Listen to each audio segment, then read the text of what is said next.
Hello, my name is Anthony Roberts, and this is my video blog, Accountability Corner.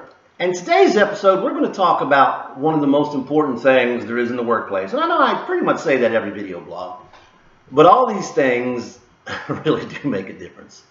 So this one is about interpersonal communications, which a lot of them will touch on that because that's where we have our major breakdowns as far as effectiveness, performance, things of that nature in the workplace.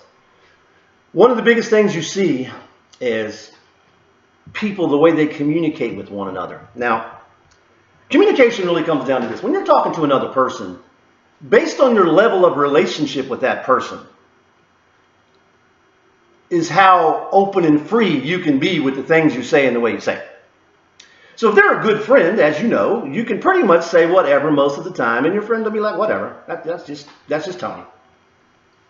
But if you don't have that level of relationship, if you're just an acquaintance and maybe you use curse words or you're accusatory or something of that nature, or you're aggressive, then a lot of times that will offend people.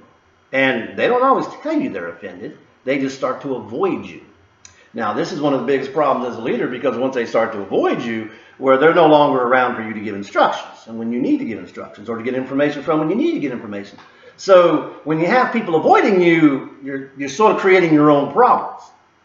And you do that because you're not accountable for the way you speak to people. Now, some people will tell you be nice.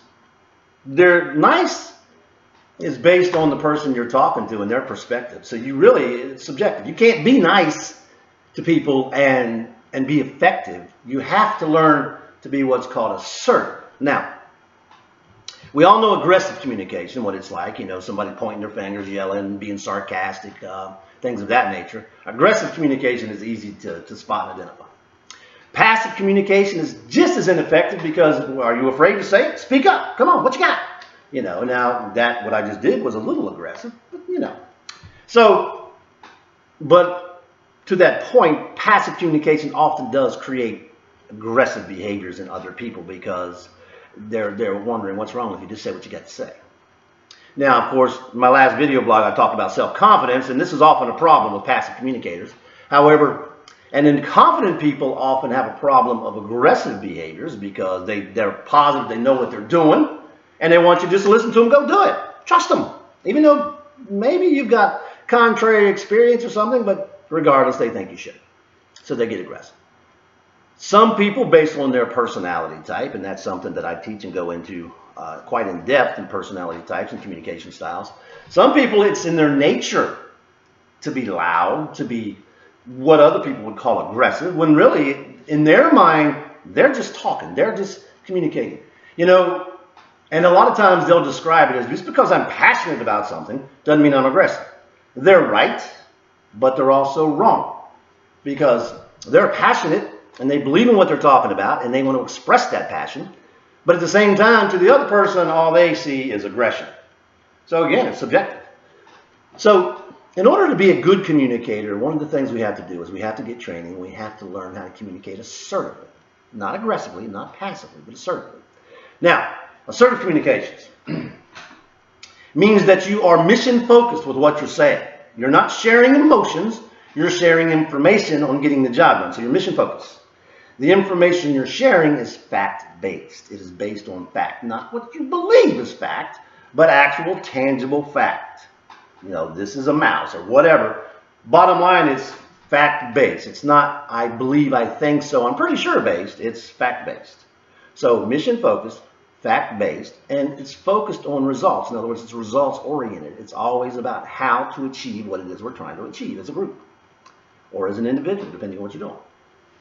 So the bottom line is you want to learn how to be assertive if you want to be effective with people because if you think back, nobody's ever offended you by being assertive, by being mission-focused, fact-based, results-oriented. That doesn't offend you. Unless it's your spouse and, they say, I love you, and say, well, the fact is, so yeah, that could be a little disheartening. But the bottom line at work, where you're there to work with people to achieve tasks and the overall mission, we don't get upset when people are factual and they're focused on what we're there to do, the goals, and they're results oriented. What's offensive about that? Nothing. We do get offended when they insert their personality or their personal belief that, well, it's okay that I talk this way. Leaders are often really bad at that. Look, I'm going to say it the way I say it. Okay, well, you can do that, and there's really, I guess, nothing wrong with it. Understand, though, the more behaviors you're not accountable for like that, the more you cut down your effectiveness. And we've all seen leaders who were just ineffective anymore because nobody wanted to be around them, nobody liked them, nobody wanted to work with them. And I hear leaders all the time, well, you don't have to like me. They don't have to. But wouldn't it be in your best interest if they did at least respect you, so they want to be around you, so they want your guidance, and so they do know that you have their best interest at heart, so they want to reciprocate. So that's what you have to. You can take that stance and, well, they don't have to like me, but all you're doing is really hurting yourself with that kind of thought process. You want to be focused positively. So one of the biggest things you can do to change your results in the workplace and get better results is learn how to communicate assertively. Learn how to be mission-focused, fact-based, results-oriented. Now, in order to do that, you change the words you use, you change the way you use them, you change the way you present them. When you do that, you'd be amazed at the results. People who used to say you're too passionate or too aggressive or too passive, they will be impressed quickly. They will know, okay, you've done something different here. And they will like it much, much better because it's much more comfortable for everybody when you're able to express yourself clearly and concisely and intelligently. So, get the skills, learn how to be assertive as opposed to aggressive or passive. The Team Builder Leadership Institute, of course, my training company, we have online training that teaches you to do that. You can find training. There's all kinds of wonderful books. Thin Slicing by Malcolm Gladwell is a great book. And it sort of goes into that. How to Control Your Anger Before It Controls You. There's a lot of good books out there, a lot of information out there. And of course, if you want video training and online training, we have that at TLI. But the bottom line is learn how to be assertive as opposed to aggressive or passive. And understand this will help at home too. It helps with every human being because the biggest problem we have at work is really the interpersonal communication, and most of that is because we're not accountable for the fact that, yeah, I'd like to talk like this. It's comfortable for me, but it also works against me. So when you really get good at work and you realize I'm here to actually get something done, and you add the skills where you can do that, it becomes so much easier for everyone because now you can go to work, focus on work, get it done, go home, go have a life.